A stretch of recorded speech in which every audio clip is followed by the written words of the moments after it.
Welcome everyone. Thank you for coming. Sorry for the slightly late start. My name is Dominic Parviz-Brukshaw. I'm an assistant professor of Persian literature in the Department of Comparative Literature here at Stanford. Before I introduce our speaker tonight, we have 3 further events this quarter. The first, and there's an information sheet at the back. The first is Thursday next week, Thursday, May the 9th. The same room, same time, 6:30. We're showing the film Shahr Man Pizza by Ala Mohseni, My City Pizza, which is an excellent documentary. I recommend it to you if you haven't seen it. The Thursday after that, Thursday, May the 16th, same time, same room. We have Persis Karim from San Jose State University, who will be talking about writing the diaspora, Iranian Americans and the emergence of literary voice.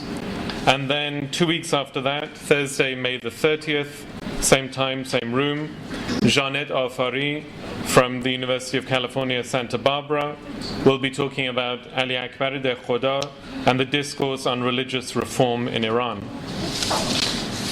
So our speaker tonight, Touraj Daryaee, is the Howard C. Baskerville Professor in the History of Iran and the Persianate World, and the Associate Director of the Dr. SamuelJordan Center for Persian Studies and Culture at the University of California, Irvine. He was born in Tehran in 1967, received his PhD in 1999 from UCLA. His work focuses primarily on ancient Iran, but he's also interested in Iranian languages and religions. He has many publications, especially for someone so young.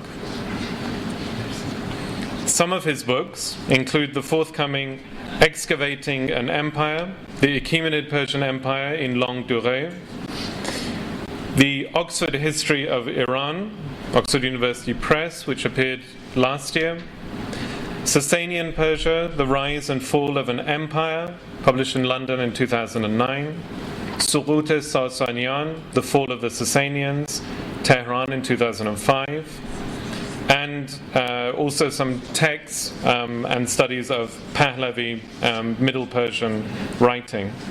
His lecture tonight is on the, as you see, projected, the glories of ancient Iran, its use and abuse in the 19th and 20th centuries. Thank you.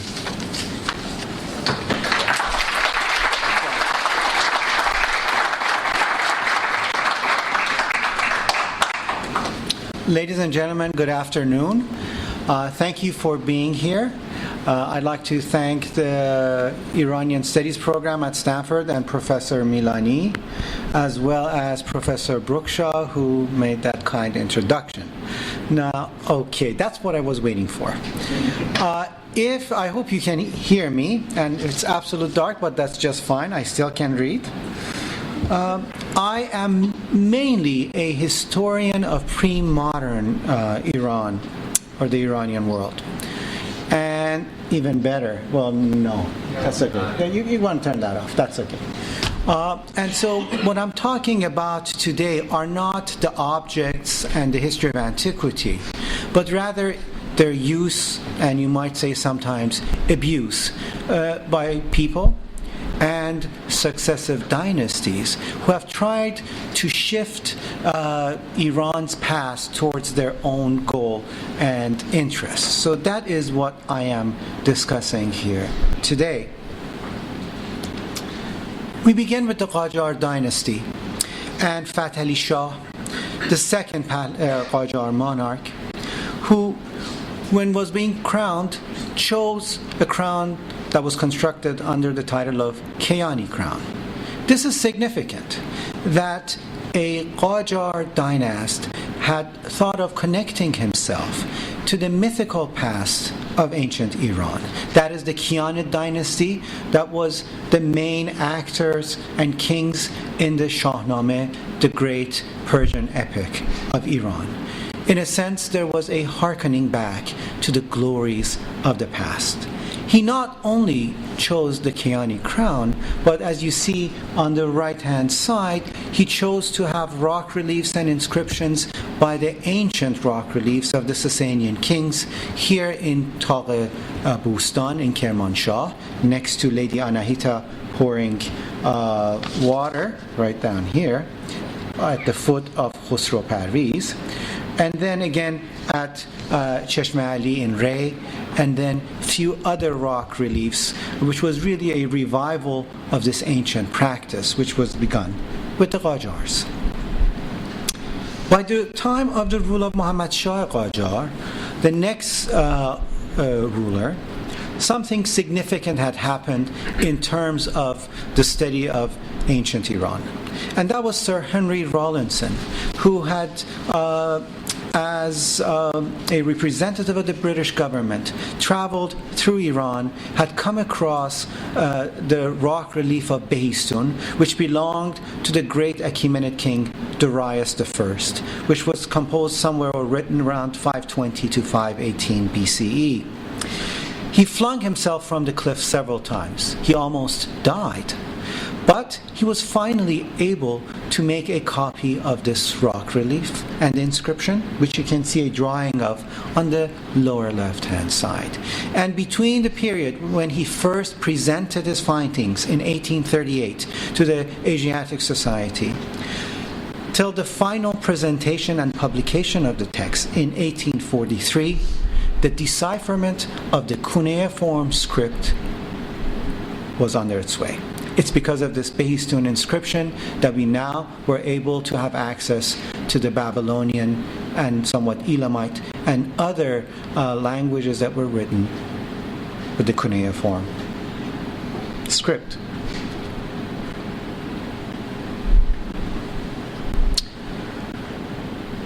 But the most important scholar of antiquity for the Iranians was Muhammad Hasan Khan E'timad al-Saltaneh, otherwise known as Anis-ud-Dawleh. His work shows the earliest scholarly approach using both Perso-Arabic and Greco-Latin sources available to him at his time. His interest in geography and history resulted in the publication of several local geographical and historical works, including the massive geographical treatise Mir'at al-Buldan. And in his work, he mentions the European travelers who had made the journey to the Behistun inscription in Kermanshah, and relates the Persian and European views about the identity of the personages on the rock relief, as you see. He is one of the earliest, if not the earliest, Iranian to identify the trilingual inscription of Darius I in Mir'at al-Buldan, and he provides perhaps the earliest translation. That is a page from the Mir'at al-Buldan where you can see the Persian translation that he has provided, based on Sir Henry Rawlinson's translation, which was presented to the Qajar Shah. In fact, if one looks at Mir'at al-Buldan, one sees that a very clear and a very, I think, good exposition of the inscription, its qualities and whatnot, have been written down in this work. And I think it's quite laudable for a 19th century report on a cuneiform inscription that had just been published. With the coming of Nasiruddin Shah Qajar, there was a further interest in Iran's antiquity, and we tend to usually disassociate the Qajars with the interest in ancient Iran. We are mainly focused on the Pahlavis, but in fact what we do have is from very early on Qajar interest in the past, in a very different past, one might say, than the Pahlavis, but still an interest. And with Nasiruddin Shah, we begin to see something very interesting. In terms of archaeological excavations and reconnaissance in the 19th century, we can go back actually to 1859, during the reign of this monarch. The site known as Khorhe was the first Persian point of archaeological investigation. In 1892, during Nasiruddin Shah's trip to Iraq, he ordered the site to be photographed. So we have a photograph of it. Not only the monument was photographed, but one can see that the first Persian archaeological report of an ancient site was composed. What I call the first 4 Persian excavation team. And as you can see, the names from right to left, علیرضا خان محلاتی، حسین خان پیشخدمت، آقا یوسف عکاس و عارف اسلامبولی. They spent 3 days at the site to photograph and wrote the report. There were 15 or 16 locals involved in the excavation, along with 13 children. This is based on another picture that we have, so I just counted the number of people present under the 2 pillars that we have. The person behind the organization is our very own Etemad Saltaneh, who you see him by Nasiruddin Shah sitting. Etemad Saltaneh's involvement in the excavations and its outcome is monumental for the self-image of the Qajars themselves. The recent excavations conducted by Mehdi Rahbar, I'm talking about 10-15 years ago, of Khorhe, he has identified the site mainly as a Parthian or Arsacid site. And this seems to have been the identification at the time of our Persian reconnaissance team, identifying it as Arsacid and later written down by Etemad Saltaneh. Although Arsacid studies compared to the Achaemenids and the Sasanians are lagging far behind, it's interesting that the first Persian history of antiquity or pre-Islamic Iran was dedicated to the Arsacids and written by Etemad Saltaneh.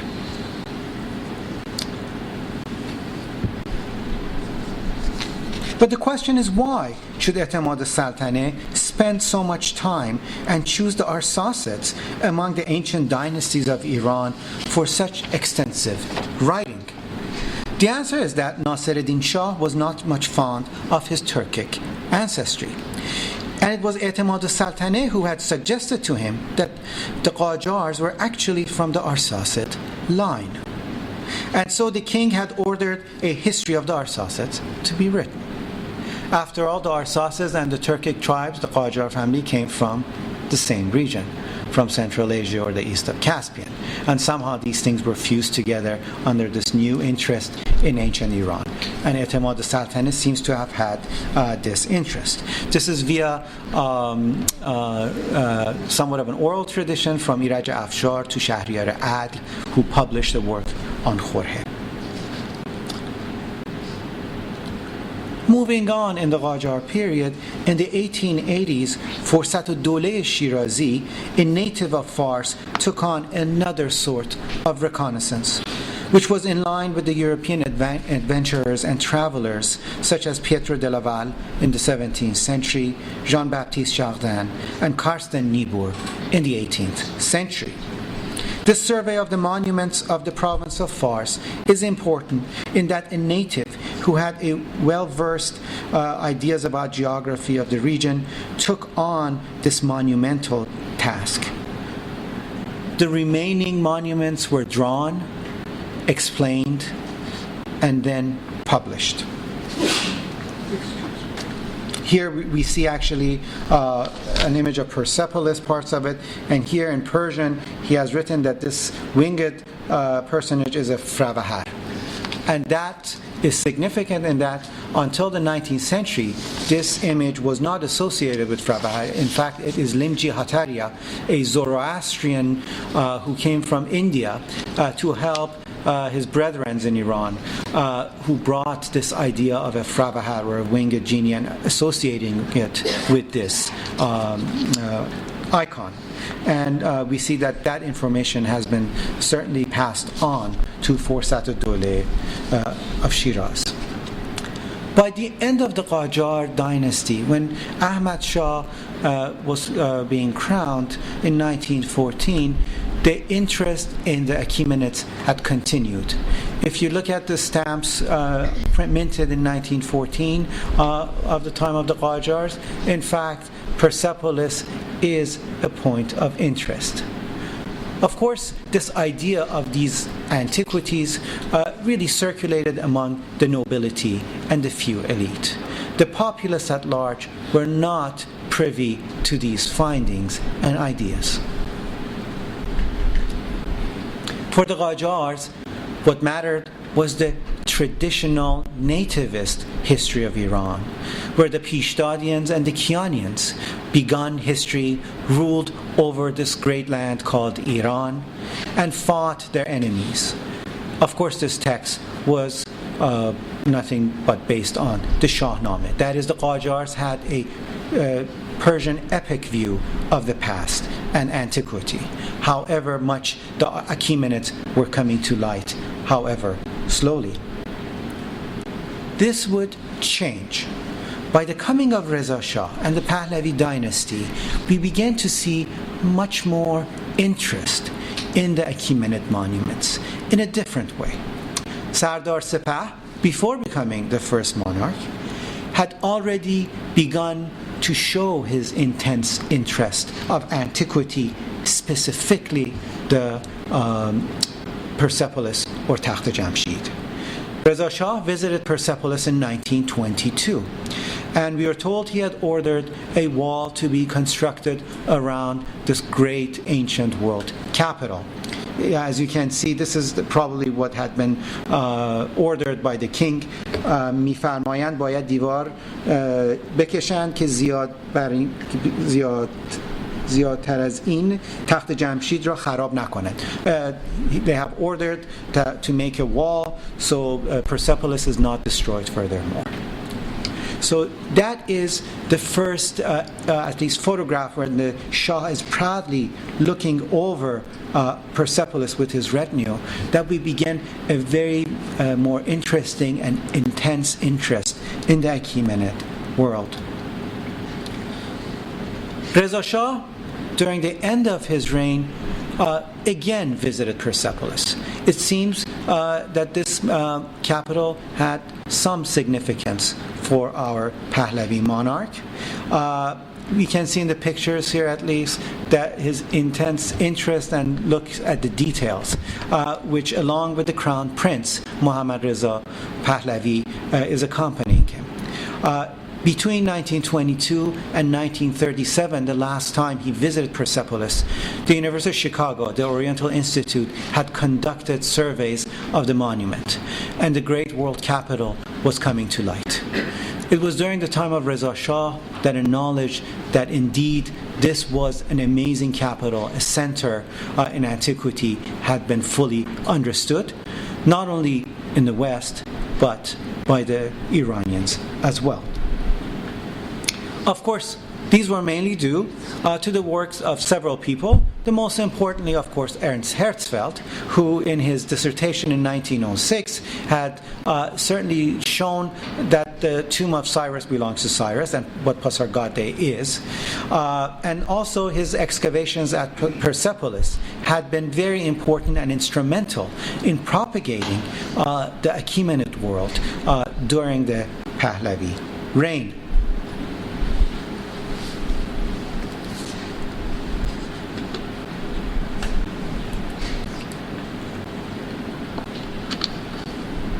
His son, Muhammad Reza Shah Pahlavi, when he came to the throne, his interest in Persepolis remained. However, we began to see a major shift in the 1950s from location to location and from histories to histories.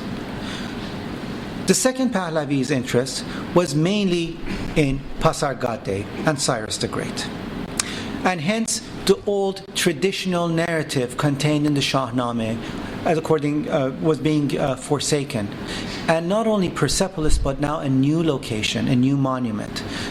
Cyrus the Great's tomb became the focus of Muhammad Reza Shah Pahlavi and the Pahlavi monarchy. Dr. Ali Ansari has written wonderfully in his new book on Iranian nationalism on these shifting attentions in modern Iranian history to the past.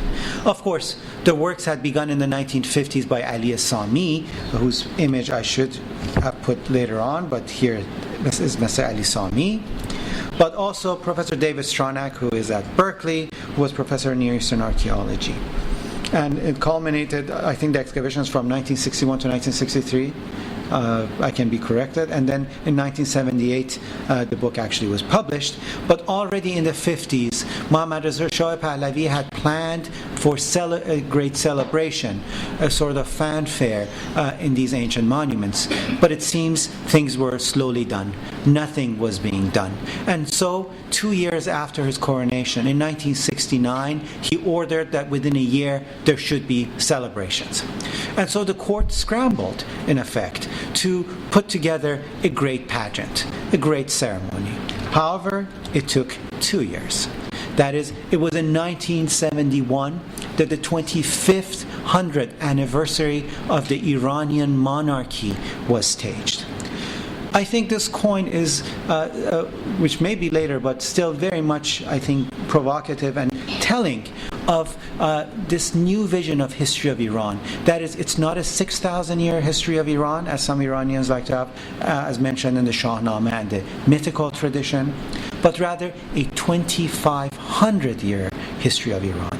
It's a truncated history of Iran, but it's done purposefully, because Cyrus is seen as the father, the progenitor of Iranian monarchy, and Muhammad Reza Shah Pahlavi as its final end, and the connection between the two was being highlighted. As you can see on this coin, of course, His Majesty Muhammad Reza Shah Pahlavi, love of the Aryans, is on one side, the inscription reads, and on the other side, of course, Cyrus, the great king, or the great Cyrus, king of kings of the Achaemenids.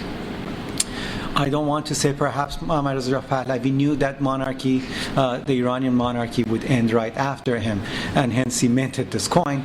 But this coin certainly looks as such, where there's this idea of a beginning and an end, with Cyrus cylinder on the reverse.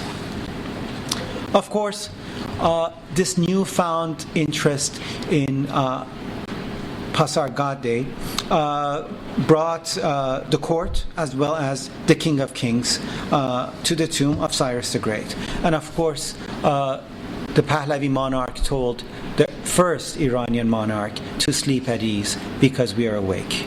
That is, this monarchy is going to continue, and the Pahlavis are the mantle holders of the Cyrus tradition.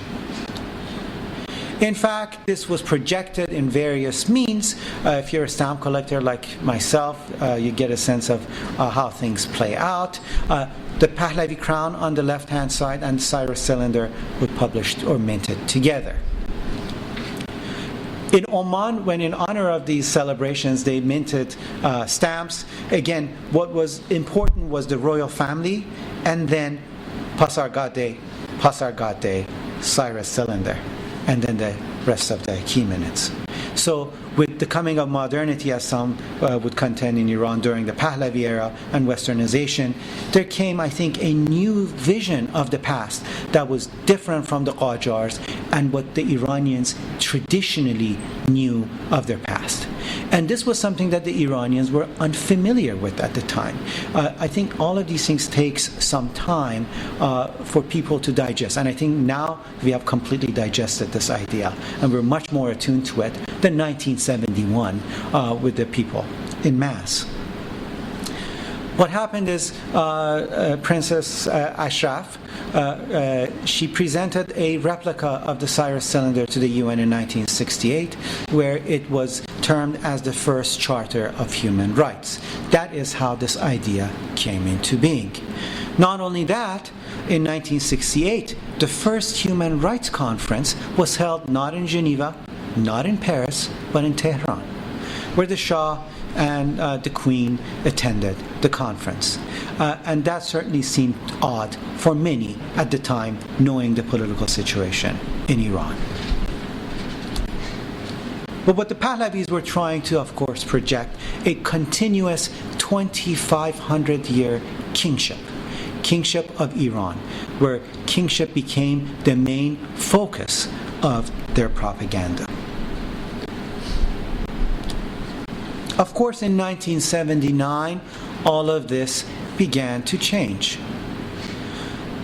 With the coming of the Islamists to power, there was certainly a different response to the idea of ancient Iran.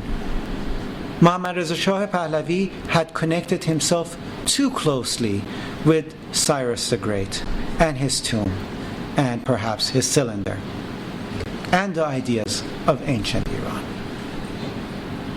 And so the first responses to this close association with the Pahlavis came in somewhat of revolutionary responses, if one may say so. The revolutionary judge, Sadiq Khalkhali, had written a tract in 1979 in prison, exactly as the 2500-year anniversaries were taking place. Khalkhali was in prison and writing a text which was later published under the title of The False and Murderous Cyrus, Kurush Durughin va Janayatkar, which I was able to find a copy by some reason. Here in about a 250-page, we find a clergy making every possible mistake that a layperson can make when reading into ancient texts. He had read, for example, a Persian translation of Herodotus. Now, this is what Mr. Khalkhali had said. This is the best example that is known. Cyrus, I quote, he was the son of a shepherd from the Mardian tribe. Yes, Herodotus gives us a version that one version is that he was from the Mardian tribe, who because of extreme desire engaged in sodomy. So this idea of effeminacy and sodomy, how did it come about? But if you know Persian, as Professor Bruksha would easily tell us, the idea, the term bandit, rah zan, and banditry, rah zani, with that izafe, had turned into rah zani, into what he translated as sodomy. So very interesting mistakes, just to slander, of course, Cyrus. Not only that was part of this exposition of this text. Remember, he's writing in prison of an anniversary of a celebration that is going out there. So you could imagine this sort of discourse between the two. He also proclaimed that it was really the Jewish propaganda that created this idea of Cyrus the Great. And he took it upon himself when he came to power in the early years of the revolution to destroy Pasargadae. Again, oral tale, the late Shapur Shahbazi, we have somebody from the University of Shiraz here, told me that when he heard that the group of people with Khalkhali were coming to destroy Pasargadae, he took some of the locals with guns and stopped him from destroying the monument. So these were the native sons of Shiraz trying to defend the monument from the new revolutionaries who were trying to, of course, erase the memory of Cyrus as it was too close to the Pahlavis. In a sense, in this new Islamic Republic of Iran, ancient Iran was the creation of the Orientalists. It was the Jews who were the main proponents of an idea of a pre-Islamic Iran, which had nothing else but to aim to divide this Muslim ummah, the unity of the Islamic world. And so Orientalist and Orientalism became favorite topics of publications in the first several decades of the Islamic Revolution.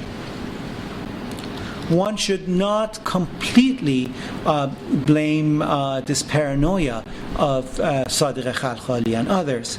As the first volume of the Cyrus celebration was printed, this is the acts of the proceedings of this conference in Shiraz, where all the scholars were present. In 1979, an article by the first Prime Minister of Israel, David Ben-Gurion, was inserted there, which is quite odd for me at least, someone who has been long dead, where in this article, which is rather brief, he says Cyrus played a decisive role in the first return to Zion. Apparently, Ben-Gurion bringing, of course, the final return to Zion. But later on, there were other, if you can call, quote-unquote, intellectual responses to this idea of ancient Iran. So the monuments weren't destroyed. That was not what happened.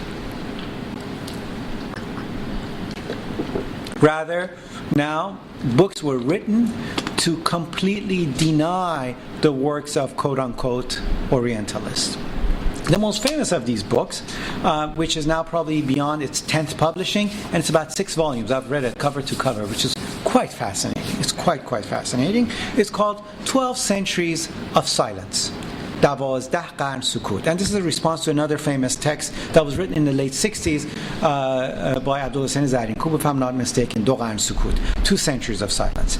That book was about the coming of Islamic conquest, where, according to Zarinkoub, for 2 centuries, that is, in the 8th and 9th centuries, Iranians were not able to speak their language, to write, so we have no evidence. Of course, now that has been debunked. We now have much more documents from the 8th century and the 9th century. But in response to that famous text, which was under the highly nationalized Pahlavi regime written down, under the early Islamic Republic, Mr. Purpirar writes as such: who are these people who have forged books for us, discussing numismatics, coins, to study? So to make the pre-Islamic Iranian dynasties as if they were powerful. But in reality, they were nothing. False views about the Arabs and Islam was brought forth by the Pahlavi regime intellectuals. It only can bring to fruition the desires of the Jews in dividing the people of the Middle East region. So that line of Orientalist sort of idea of division of the Islamic Ummah was quite clear in this. But to sum up this 6-volume exposition of ancient Iranian history in a very interesting way is as follows. Iranians were simply uncivilized before the coming of Islam. Islam was the civilizing factor. What had happened was that the Orientalists in the University of Chicago and the Barrows Hall of Berkeley and other places were in fact hard at work with Jewish money to propagate an idea of Iran. In fact, this was furthered by the Pahlavi dynasty intellectuals who wrote laudatory books about monarchy, kingship, and antiquity. Ancient Iran was nothing but a great fabrication, a great lie.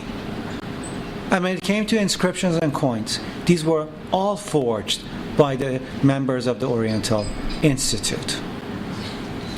As late as 4 years ago, I was given in a car a CD which was being handed out for free to people in Tehran, where there was a video, again, commissioned by Mr. Purpirar about Persepolis never being finished because these people had no knowledge how to build anything. And in fact, a Jewish archaeologist, aka David Stronach, was actually part of this great conspiracy. But that was the second response to this close association of the Pahlavis and Cyrus. The third response was different. By the time of President Khatami, there was a process in rehabilitating Cyrus. This time we had the metamorphosis of Cyrus into something very different but very interesting. This is what I call the king who became a prophet. In the Quran, in the Surah Kahf, there is a personage by the name of Zulqarnain, that is the 2-horned one. Traditional scholarship has suggested that you can see the coin of Alexander on the right-hand side. What we have is the 2 horns, and so Alexander has been usually associated with this Zulqarnain in Quran. What happened under the Khatami regime was, of course, now a greater knowledge of the Cyrus monuments. For example, this pillar, which exists in Pasargadae, had once, about 200 years ago, a triple inscription, a trilingual inscription, Old Persian, Babylonian, and Elamite, in which it said, "I, Cyrus, the king," and a key minute. And if this was Cyrus, you could clearly see that there are 2 horns coming out of the crown, the Middle Egyptian crown. And hence, of course, Zulqarnain in the Quran was Cyrus the Great. And so Cyrus entered into the Abrahamic tradition of Shiism. The commentary on the Qurans from the early 70s by Allama Tabatabai, that is Sayyid Muhammad Hussein Tabatabai on the left, had begun this process. But by the 90s, people such as Ayatollah Mukarram Shirazi, and now at least 4 or 5 other Ayatollahs, in their commentaries on the Quran, have ruled that indeed Dhul-Qarnayn is Cyrus the Great. And so, in a sense, if I can say, Cyrus was kosher now, to be emulated and to be really honored as such. And this was the next stage in the saga of the ancient Iranians and Cyrus. By the time President Ahmadinejad had come to power, he was fully in tune with this idea of antiquity and would use it to its utmost.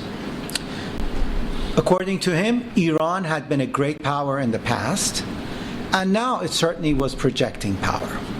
And so he can go and stand by the Persepolis monuments, just as the Shah of Iran did. So in effect, the history of Iran wasn't from Cyrus to Muhammad Reza Shah Pahlavi, but Cyrus to Ahmadinejad. He himself also created a pageant to commemorate the coming of the Cyrus cylinder. If I'm not mistaken, what happened is the Cyrus cylinder for the first time came to Iran under the presidency of President Ahmadinejad and nobody else. And the pageant was set wherein a Achaemenid soldier, perhaps Cyrus himself, was given a Basiji shawl and holding the Declaration of Human Rights, where the Basijis with the Islamic Republic's flag were performing on stage. Again, a wonderful, amazing exposition of an Islamic Republic Cyrus. And of course, on the left-hand side, you see President Ahmadinejad and then Neil McGregor, who's all the way to the end, Dr. Vesta Sarhosh, our friend, and John Curtis, who are bringing, of course, the Cyrus cylinder here to San Francisco as well very soon. They had first made the attempt 2 years ago to Tehran by traveling, and as they tell me, there was this long motorcade as if there was this imperial procession of the Cyrus cylinder landing in the National Museum of Iran. And what happened was, after this fanfare, we had the largest visitation to the National Museum of Iran as far as anyone could remember. There were throngs of Iranian Jews praying before the cylinder. And this is the former director of the National Museum was telling me this. And then you had Iranian youth coming and praying before the cylinder. And then you had the Iranian elders coming and praying before the cylinder. It had almost turned into, as one person would say, an Imamzadeh right off Khiyabun Siyati. Now, I think this is instructive in some way. To conclude, really, the cylinder was in Tehran 2 years ago, and now it is in Washington, D.C., coming this way. The message of the cylinder itself, at least, is about peace and freedom of religion or to choose. I think it would be mindful for the leaders of the two powers who claim to be superpowers, and one may be more powerful than the other one, obviously, to take heed of the message of the cylinder itself. I think that would be quite instructive. After all, for the Iranian youth today, what the Cyrus cylinder represents, regardless of all of what I have just discussed, but for the Iranian youth, for most of them, what it really represents is an aspiration for a multi-ethnic and a multicultural Iran where there is tolerance and freedom for everyone. And I think that's what we can gain from really studying this cylinder today. Thank you.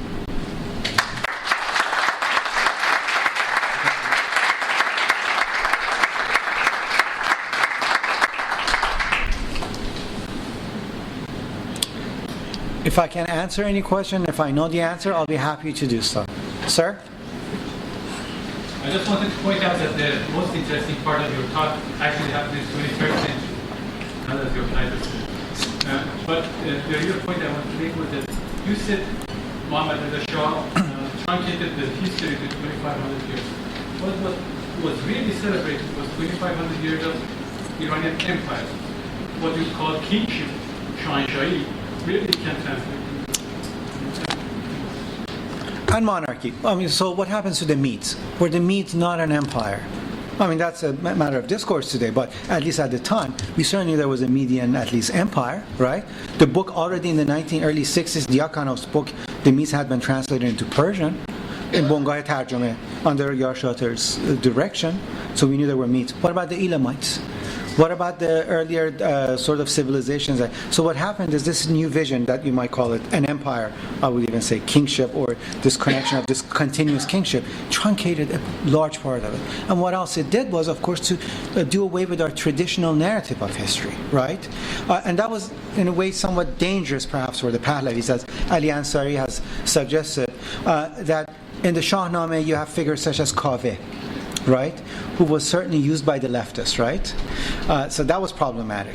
And the Shahs are not always great in the Shahnameh, right? Shahnameh is not about celebration of kingship per se. Many kings have faults, right? It's about Iran and the importance of Iran. On the other hand, you had people like Siavash, who was martyred, right? That really connected itself to the martyrdom of Hussein. So you had all of these possibilities within the narrative tradition of Iran. But this thing was something wholly new, completely alien, and it could be used in any way you wanted. Sir and sir. Just a quick question. Why is so much of the Parthian dynasty and empire in terms of everything, why is so much of it missing? If you compare it to the Armenians, Sasanians, so specifically the Parthians, why is that's Surur Ghanimati. Dr. Ghanimati should be answering this rather than myself, because she worked on Kuwa-Khaja. If it's Parthian, I don't know. You can't even debate on could be. I just would say Sasanians destroyed much of the past in terms of historical narrative. But in terms of monuments, you might want to say something. Well, monuments were destroyed a lot during the Mongol invasion. You know, we assume that it was a lot of it destroyed by the Sasanians, but we really don't know who destroyed what. And, but I mean, all the dynasties were destroyed at some point, but particularly the Parthians, it's just such a big blank. actually, it's not Professor Mary Boyce, her late Professor Boyce, her fourth volume, which is on Parthian period, is coming out. It's co-authored with France Grenet. It's under print, and it's actually it's a lot of information there, but we don't have much publication available. But it's happening. And some of the monuments are outside of Iran proper. For example, Nisa, yes, the great sort of necropolis, it's outside of Iran proper. Great Iran. Think of the Great Iran. But also, the other thing is that Parthian, transformation from Parthian to Sasanian, it wasn't a sudden event. So if you study the architecture, for example, of the two era, you could see that this change came really gradually. It was synchronized into the new dynasty. Sir, thank you. So I want to go back to the title of your talk that talks about use and abuse of these historical Yes. Aspects of ancient Iran. And I'd like you to sort of define what you consider to be a use and what you consider to be an abuse. Uh-huh. Watching your presentation, I wasn't really sure. Good. That was purposeful. Which one was which. So, depending on your political proclivities, I let you decide to see what was the use and the abuse. I was just simply narrating what I thought was taking place. But I'm interested in your perspective. My respect. Why? I'm just like another person. Have a response. Why you're behind the microphone. Okay. I think every one of these dynasties in some ways are using and at times abusing history for their own ends. They're just doing it very differently. The Qajars really, I think, were the ones who brought out these ideas, but they really didn't abuse it. But they did certainly use it, right, by putting inscriptions and whatnot. The Pahlavi dynasty did something very different. It became very close with it. It became infused in this propagation of ancient Iran, which I'm all for, but it came out under the guise of this continuous monarchy and so on. So I think that is the abuse, right? Islamic Republic of Iran, what it does is responds vehemently against this, right? So first, as I was in grade school in Iran, Of course, these kings were all evil. Persepolis was built on the back of slaves and was horrible, right? And in time, they saw the way that they can actually use, or in a way abuse, this idea of greatness. Once Iran became a superpower in the region, then it actually could go back in the repository of history and pull some of these things back and resuscitate, for example, Cyrus the Great and the Achaemenids. So that's not a very straight answer, but that's, I hope we could leave it as such. So just one commentary. It appears to me that they're all using. Not abusing. I mean, they're all using it to advance their objectives, and so this is where I was struggling to see what differentiates a use from an abuse, and I appreciate the fact that it depends on perspective, but nevertheless, in each instance that you just mentioned, they are actually using this information for their intended purpose. And who's to say that one is an use and one is an abuse? If you look at these monuments, for example, Pasargadae, as you can see here here, do you see this? I would call this, for the celebration of the 2500th anniversary, all of the pillars were removed. They've never been put back. All the area was cleared off. And I think for an archaeologist, that is an abuse. That is an abuse. For any purpose, to use a monument under any guise and to change it drastically, to put on a stage, or that is an abuse. Okay? That is an abuse. You, sir, and then back, and then back. Yes? It's actually a continuation of the previous question, and maybe part of that was answered already. So the question I have is that the way I see it, it looks like these kings, or the people who supposedly used it. If you look back, for example, to Qajar period, you see that Iran, in terms of a country or a kingship, is very weak compared to European countries who are trying to get it under control. So, and then the people look back and see, wow, we are such a great empire and so powerful. Perhaps they try to use it, to give themselves a boost, Absolutely. To get it back. So I agree. I think that's a legitimate use. Or sure, I think every civilization, the Italians do the same thing, the Egyptians do the same thing, the Greeks do the same thing, right? That's not necessarily. That's not abuse. That's used. Certainly, it's used. Okay. So you could bring, of course, legitimacy to a civilization and its people. You could boast or boost the idea of kingship part of it. Okay, it depends what aspect of it you want to highlight, of course. Sir, yes. During your talk, you mentioned the 12 centuries of silence. Yes. Was a fabrication in contrast to Dr. Daryaee's. It wasn't a fabrication; it was a response.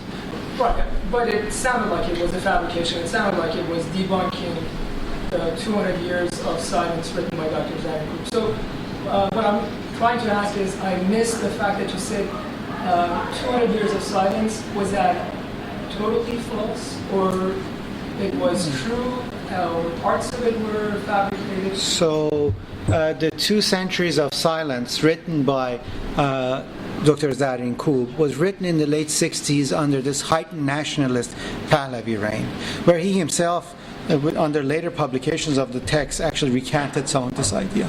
Now, this could be because of after revolution he was forced to do so, but he did write that I was in a sort of nationalist mode when I wrote this. But we now know today, with the documents that are being they're being found as we speak. I mean, just this past month, about 40 letters from Tabaristan from the 8th century. It's exactly the time of silence. These are legal documents in Pahlavi have been found. A couple of years ago, at Berkeley in the Bancroft Library, I gave a talk. There are 240 letters from the 8th and 9th century. Exactly the period that we're talking about when there's silence. In terms of, I think, material finds, our idea of 8th and 9th century is completely now changed from what we had in the 1960s. Now, the title was was the response to it. 2 centuries of silence? No. 12 centuries of silence. Ancient Iran was completely, there was nothing, and then you silenced us for 12 centuries. Surur, and then I'll go to you, sir, and you, sir, and then you, sir. Sorry, I just wanted to add something that the foreign literature, non-Iranian literature, the German and the French had a lot to do with the abuse part of the dynasties, different dynasties, with Jean Gabin, who was the first ambassador to Iran from France. He wrote a huge volume of literature and compiling, different things of Iran, and that had a lot of influence during the Pahlavi regime, and mostly with the abuse part. Thank you. Sir, back. So that two quick questions you didn't mention. One is actually when Reza Shah named the dynasty Pahlavi. So apparently he kind of took the interest in maybe Sassanid Persian or early on. What happened then? And then the other is, I think, if I remember correctly, early in Reza Shah's times, they asked the international community to now call us Iran instead of Persia. How does that relate to this? Okay, so the first one, the idea of related to the Pahlavi here, the Pahlavani, or sort of this heroic era, and choosing that's again harkens to the ancient Iran. It was an Achaemenid. You're absolutely correct, and that may have come before he had taken that very intense interest in the Achaemenid period. The second thing is to ask the foreign embassies to call this country not Persia anymore in English, but rather Iran, has this dubious past. There are several ideas as who may have told Reza Shah that, Your Majesty, this is the country of Iran, which we call Iran, of course, within Iran, which goes back to the land of the Aryans, and this is the time when, of course, there's heightened state of nationalism, and also the Nazis are on the other side. You should remember, many of the sort of German scholars, and I don't want to accuse anybody because 3 of my 4 professors were German, so that is not the case. Were highly interested in Indo-Iranian studies, these most ancient Aryans at the time. Now, Hertz felt if he did say that, he could have, and of course he was Jewish, and he was decommissioned when Hitler, actually after a couple of years. But it may have been some of these Orientalists, to go back to the discourse of the Islamists, that suggested also in the foreign correspondence, why don't you call this place Iran? But we're not sure exactly of the personage who has told Reza Shah to do so. Okay, so it was you, sir. It was Professor Brookshaw, and then you, and you, sir. Please. I just wanted to ask you a little bit about Reza Shah, and even going into the second Pahlavi period, that there is, at the same time that they're becoming more and more interested, it would appear slightly in the Sasanians and then the Achaemenids, they also partly try and mix that with Islamic period and with Ferdowsi. So what he does in the 1930s in terms of Ferdowsi's tomb is a very interesting mixture of these two things. To build something that looks like Cyrus's tomb for Ferdowsi is actually a marrying of the thing that you're suggesting gets kind of left behind. But the other thing that Reza Shah does and his son continues is that they make, this style of monument for all of the great poets and thinkers of Iran. Certainly. Of the Islamic period. So it's it's not necessarily that they kind of ignore that altogether. Absolutely. And actually it's quite a confused picture, I think, for how they see Iran's greatness. You can find as many stamps of, Ibn Sina, his tomb. Not only Afshin Marashi in his book in sort of ideas about Tomb of Ferdowsi, but also Talin Grigor have done a wonderful job in how to make a modern nation. And of course you need these important points of identity to have monuments, and have great monuments to commission them to stand out. And certainly that's something that with Reza Shah and his team really begin to take shape. But I don't think, as you said, there's this clear idea of should we go Achaemenid, all of these things are important. I think by Muhammad Reza Shah Pahlavi this process continues, but there's certainly a shift to this Cyrus in the by the 70s. That is, Shahnameh is pushed aside, although that's important, but it's not what the government is really propagating. Takht Jamshid or the Persepolis is important for certain ceremonies, but that is really a Reza Shah preoccupation, I think, more than a Pasargade with Muhammad Reza Shah. But that may be just making things for me facile to move from sacred text or an epic text to one monument to another monument. That may be just my sort of reading into it. Okay, sir, in the back? Yes? Okay. So I have a two-part question. One is maybe a little, like technical based on your knowledge of what has happened prior to the Qajars, right?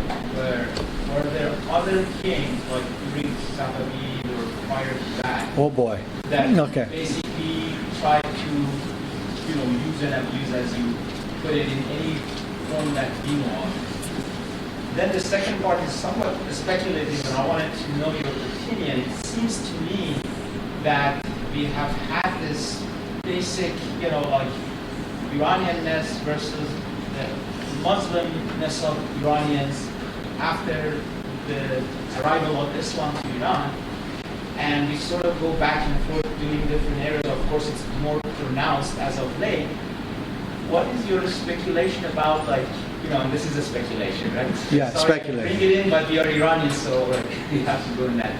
Like this Mashai's approach, where he's trying to sort of reconcile, as far as I can see, the Iranianness and the Muslimness as far as, Yeah, so to answer the second question, what Mashai is doing is this new response to antiquity, right? So we're having stages of responses.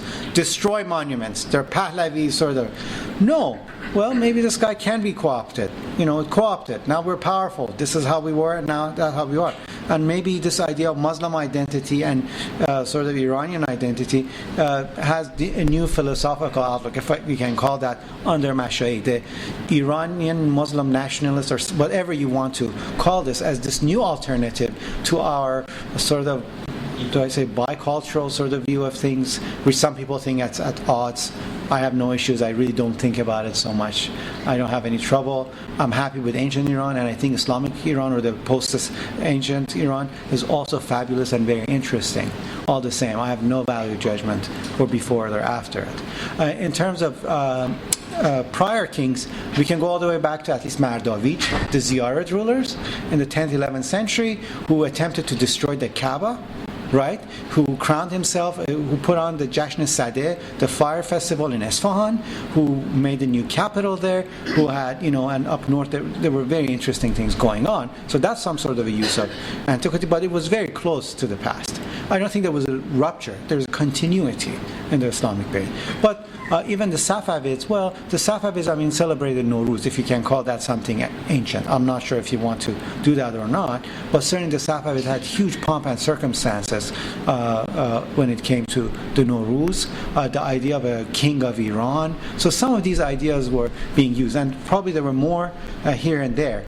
But really with the Qajars, I think there's a turn. There's a turn with the Qajars. And in front here, and then back and back. Yes? No question? No. I have one comment about the pillars that you mentioned. Yes. I'm sure that you must be aware of this. I read somewhere that actually they were not originally there, and was ordered by one of the Fars governors to bring them there and make the mosque of Mother of Solomon. So the reason that we don't see them here now is because they actually thought that they were not originally. So they're going back to the original. Yes. You should ask an archaeologist if you're allowed to desecrate sort of anything that has remained from the past to get the original. How do we know how really Cyrus's tomb looked like? They said the origin.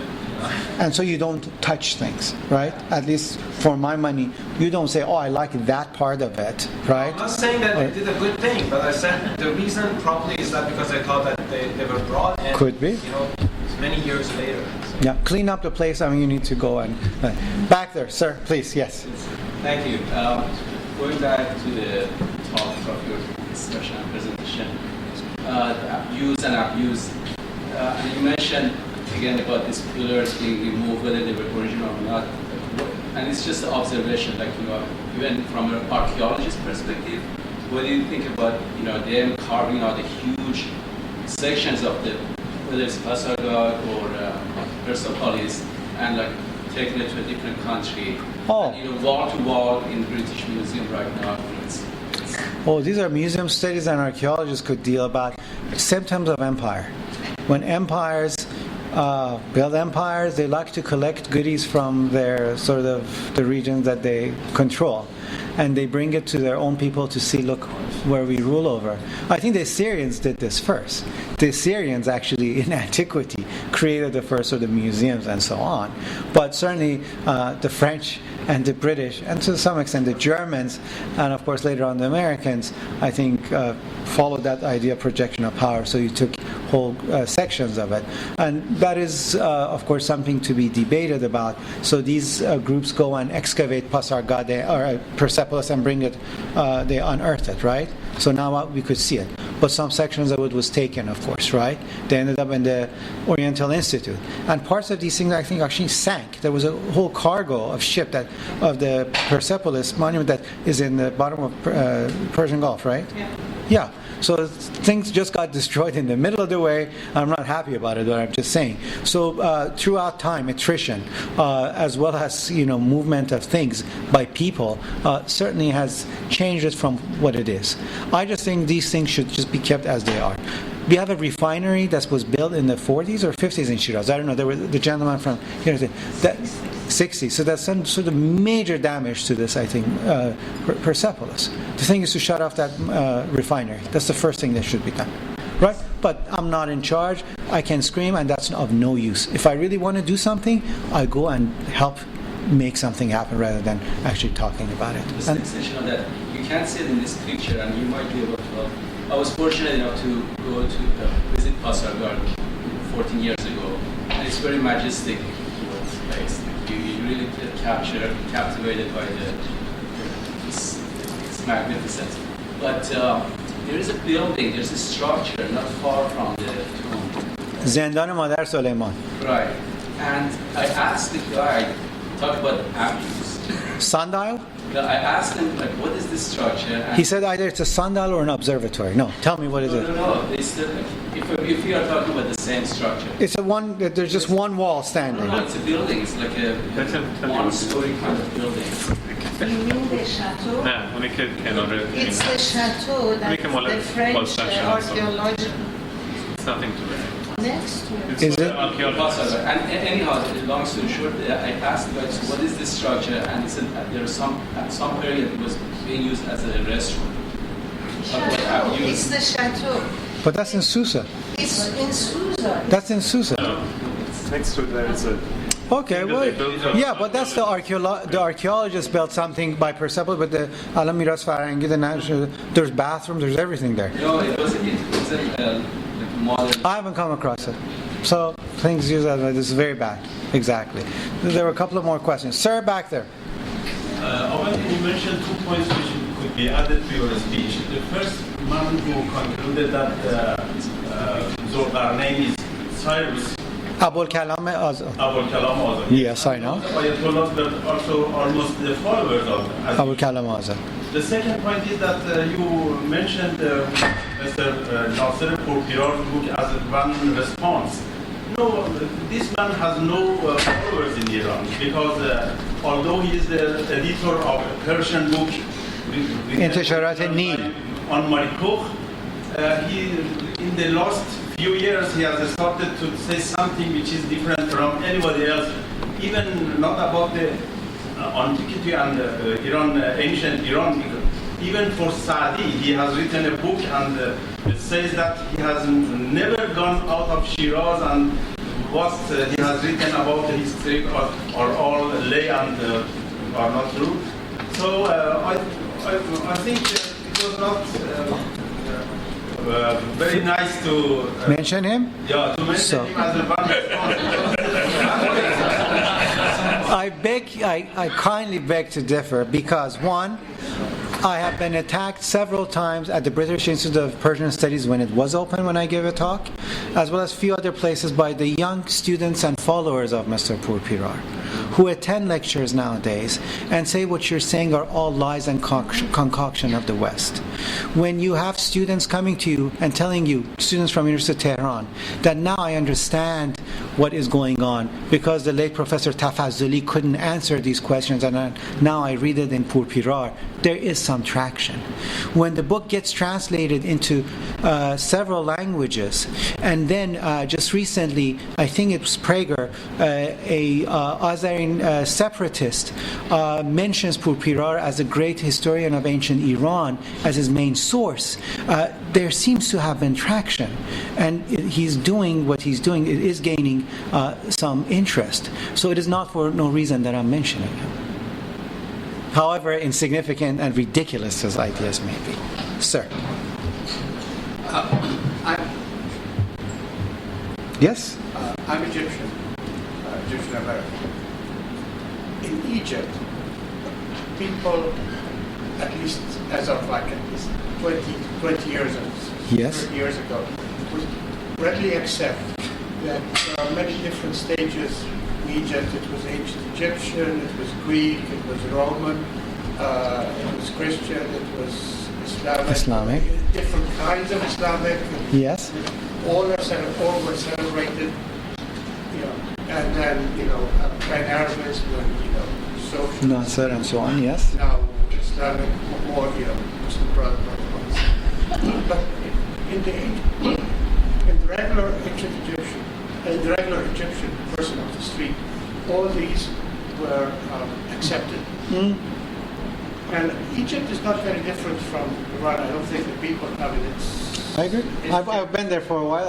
I see somewhere. Sure. Why is this question? Why is this a different? Why the difference in Iran of accepting that you have multiple heritage? So it's the way that the Egyptian government. Yeah. So why is it in Egypt? Let me answer this one. Why is it in Egypt as opposed to Iran? In Iran, there's this difficulty accepting all of these heritage, the Islamic, and which I have no problem with. But in Egypt, that seems to be quite common. I think until the use of history by specific dynasties and really at the cost of other sort of time periods, you begin to have this sort of, I would say, schizophrenic idea of the past, right? Where that part was great, these guys came and destroyed it, and especially if you're an Egyptian, you should also discuss the idea of Egyptian versus Arab. That is something that I think the intellectuals very much engage in Egypt. And for Iranians, the idea of Arabic equating with Islam and they being non-Arab, and this idea of identity and looking to an ancient world has created that schism. Where in Egypt, although you have all these layers, as long as the government hasn't used it, right, it's not a problem. Unless you call Hosni Mubarak the pharaoh of the sort of time, right? If he's like projecting himself as the pharaoh or something, then the pharaohs may kind of seem iffy. But that's not the case, certainly in Egypt. I agree with you. But in Iran, there is that sort of a schizophrenic idea of the past. It was Nasser was the first Egyptian in Egypt since the time of the pharaohs. Yeah, great, and they were friends with Shah, so that worked very good. The ancient kings and the modern sort of rulers. Yes, the second one. I have seen pictures of watched a documentary about the Iranian balladeers, people who are storytellers with curtains. With curtains and pictures and stuff like that, and they tell a story from their age to Alexander the Great, and how he was bad, and they destroyed this and killed. Yes, that's a movie by Michael Wood's, In Search of Alexander. Yeah. How is this? So I'm assuming that this is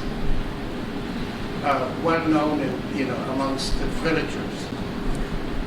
How is this reconciled with now?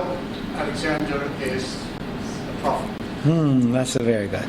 Well, Alexander is not the prophet. It's Cyrus has become the prophet, right? It's not Alexander. But Alexander is accepted in the Iranian traditional narrative. He's accepted as a ruler. He's a half brother of Darius, Dara.